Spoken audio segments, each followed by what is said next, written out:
पहले नफरत तो का मेगा मॉल है, मतलब ये क्या शब्दों की कलाबाजी के जरिए घेरने की कोशिश हो रही है? नहीं, शब्दों की कलाबाजी कौन कर रहा है और कौन भावनाओं से खेल रहा है ये देश की जनता देख सकती है। पहले तो मैंने कोई सरकार के ऊपर की गई टिप्पणी का नहीं, मैंने हवाला दिया था राहुल गांधी की वो टिप्पणी जो सेना पे की गई थी। सर्जिकल स्ट्राइक बोलने का तो श्रेय इन्हीं महाशय को है और बालाकोट को चील कौवे मरे थे ये कहने का भी श्रेय कांग्रेस पार्टी में ही है, पर उस पर नहीं जाते हैं क्योंकि इन्होंने इस सवाल का जवाब नहीं दिया कि सेना को क्यों टारगेट किया। सरकार को टारगेट करते करते आते हैं मुद्दे पर कि 2002 के विषय पर इन्होंने कहा देखिए महाशय 2002 के लिए माफी नहीं कार्रवाई की बात करनी चाहिए। मैं आपसे पूछता हूं 84 के लिए माफिया तो बहुत मांगी होंगी आपने, पर कार्रवाई किस पे की? सज्जन कुमार को बचाए रखा, जगदीश टाइटलर आज भी उसको बचाए रखते हैं। जब मोदी जी की सरकार आई तब फिर से एक बार उसकी जांच शुरू हुई और 2018 में पहली बार सज्जन कुमार 34 वर्ष के बाद कन्विक्ट हुआ। आप एक नाम बता दीजिए जो हाशिमपुरा दंगों में, मलियाना के दंगों में, भागलपुर के दंगों में, मुंबई के दंगों में, किसी भी दंगों में शामिल हुआ वह व्यक्ति, उसको आपने कन्विक्ट कराने का काम किया जिस प्रकार से गुजरात दंगों में हुआ।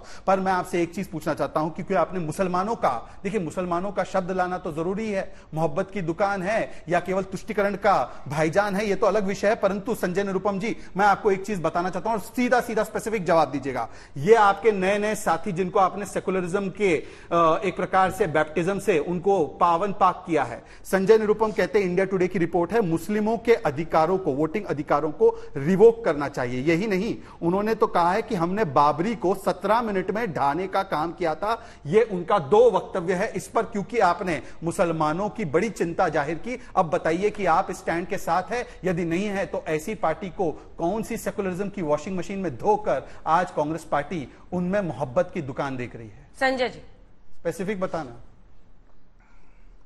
ऐसा है जिस भारतीय जनता पार्टी का पहला सहयोगी दल वर्षों तक शिवसेना रही है, जिसके साथ पार्लियामेंट ये म्युनिसिपैलिटी से लेके महाराष्ट्र सरकार तक और उसके बाद दिल्ली की सरकार में, वाजपेयी जी के जमाने में, मोदी जी के जमाने में, यहां पर फडणवीस के जमाने में या फिर मनोहर जोशी के जमाने में हमेशा भारतीय जनता पार्टी शिवसेना के साथ मिलकर काम करती थी। तब ये सब सवाल नहीं उठते थे। क्या एक बार भी फडणवीस जी जब मुख्यमंत्री बने तब आप उनको तो शिवसेना जो मुंबई के दंगों में जिसका हाथ होने की बात कही जा रही है, और दूसरी बात संजय भाई मुसलमानों का वोटिंग अधिकार समाप्त किया जाए, ये मोहब्बत की दुकान है। बीच में मत बोलो, बीच में प्लीज वोटिंग राइट्स पर जो संजय राउत का बयान था उस पर, लेकिन बीच में नहीं, छोटे लेवल पे मत आइए। बोलिए। हाँ, संजय राउत के वोटिंग राइट्स आगे की वापस बात लेनी यह है चाहिए। कि अगर श्री कृष्ण आयोग की बयान रिपोर्ट, वो दिखा रहे हैं, हाँ। अगर श्री कृष्ण आयोग की रिपोर्ट, अगर श्री कृष्ण आयोग की रिपोर्ट को लेकर इनकी आंखों से इतने आंसू बह रहे हैं, इनके दिल में दर्द हो रहा है, तो जाके पलट करके फडणवीस जी से पूछिए कि जब आप 5 साल मुख्यमंत्री थे तो श्री कृष्ण आयोग की रिपोर्ट की अनुशंसाओं को लागू करने से क्यों कतरा रहे थे?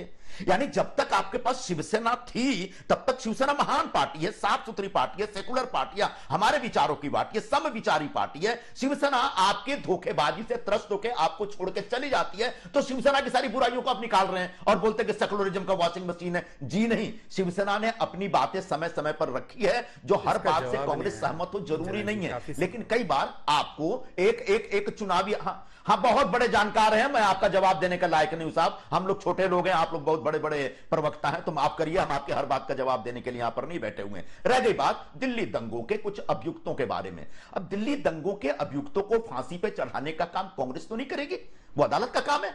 और अदालत जो भी जांच कमीशन बैठा था, जांच कमीशन की जो रिपोर्ट है, रिपोर्टों के आधार पर अदालत ने जब जिसको सजा सुनाई है उसने सजा भोगी है। और आगे भी आज बीजेपी की सरकार है, अदालत के ऊपर आपका एक अपना रुतबा चलता है, उस अदालत को बोल के जितने भी नाम आप ले रहे हैं सबको अंदर डलवा दीजिए, कांग्रेस पार्टी कभी भी बीच में नहीं आएगी। लेकिन बगैर अदालत के फैसले के आप कहते हैं टाइटलर को फांसी पे चढ़ा दो, मैं कैसे चढ़ाऊं? मेरी पार्टी कैसे चढ़ा सकती है भाई? आपके पास पूरी व्यवस्था, उस व्यवस्था का इस्तेमाल करिए। और इतना ज्यादा 84 के दंगों की चिंता है तो उसमें जितने भी अभियुक्त टाइप के लोग हैं, तमाम अभियुक्तों, तमाम आरोपियों को सजा देने का काम करिए। कांग्रेस पार्टी आपके साथ रहेगी, क्योंकि हम भी चाहते हैं कि लोग मारे गए थे उनके साथ अन्याय हुआ था।